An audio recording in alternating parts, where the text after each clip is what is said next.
ధూమపానం ఆరోగ్యానికి హానికరమంటూ ప్రభుత్వం ప్రకటనల మీద ప్రకటనలు గుప్పిస్తున్నా పొగరాయిలు మాత్రం డోంట్ కేర్ అంటున్నారు. ఫలితంగా స్మోకింగ్ తో రోగాల బారిన పడే వారి సంఖ్య రోజురోజుకు పెరుగుతోంది.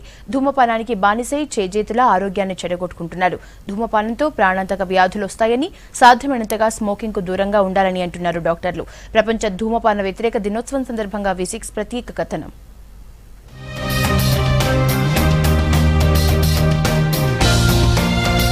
కంప్యూటర్ యుగంలో ధూమపానం ఫ్యాషన్ గా మారిపోయింది. మహిళలు పురుషులు అనే తేడా లేకుండా స్మోక్ చేస్తున్నారు. బీడీలు చుట్టల నుంచి సిగరెట్ల స్టేజ్ కి మారింది సీన్. పబ్లు, పాన్ షాపులు, పబ్లిక్ ప్లేసులు ఏవైనా సరే పొగరాయిళ్లకు అడ్డాలే. ఇప్పుడు నయా ట్రెండ్ ఫాలో అవుతోంది యువత.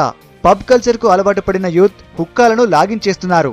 రకరకాల ఫ్లేవర్లతో మత్తులో మునిగిపోతున్నారు. ఉన్నత వర్గాల పిల్లలు పబ్లు, హుక్కా సెంటర్లలో ఇలా కాస్ట్లీ వాటితో మత్తులో చిత్తవుతుంటే పొగ తాగేందుకు అలవాటు పడ్డ పేద మధ్యతరగతి వారు గంజాయి, గుట్కా ప్యాకెట్లతో మత్తుకు బానిసవుతున్నారు. ధూమపానం వల్ల ప్రపంచవ్యాప్తంగా ప్రతి 13 సెకండ్లకు ఒకరు చనిపోతున్నారని పరిశోధకులు చెబుతున్నారు.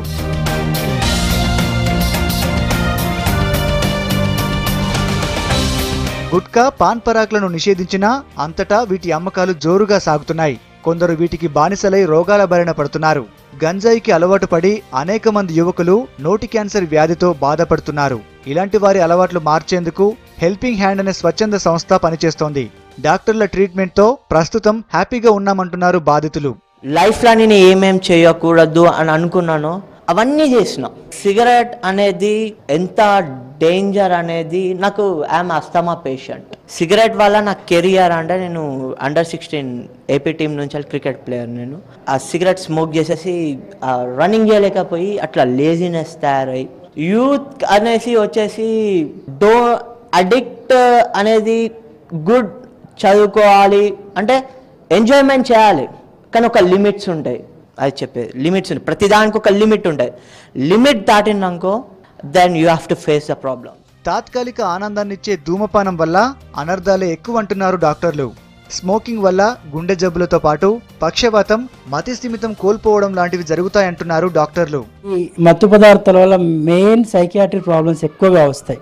కానీ ఎక్కువగా mood disorders, bipolar disorders, psychotic episode, psychiatric అంటే సైకోసిస్గా మారడం, లేకుంటే సూసైడ్ డిపెండెన్సీ పెరగడము, లేకుంటే ఇతర వ్యక్తులను దండించడం, విపరీతమైన కోపానికి గురి కావడం, నిద్ర రాకపోవడం, చిరాకు రావడం, మళ్ళీ దెన్ అక్కడికి వెళ్ళి ఆ డ్రగ్ని తీసుకోవడం, ఇలాంటి భయంకరమైన సమస్యలు ఎక్కువగా వస్తాయి. వేరే డ్రగ్స్కి చట్టాలు లేవు కానీ పొగాకు మాత్రం చట్టాలు ఉన్నాయి.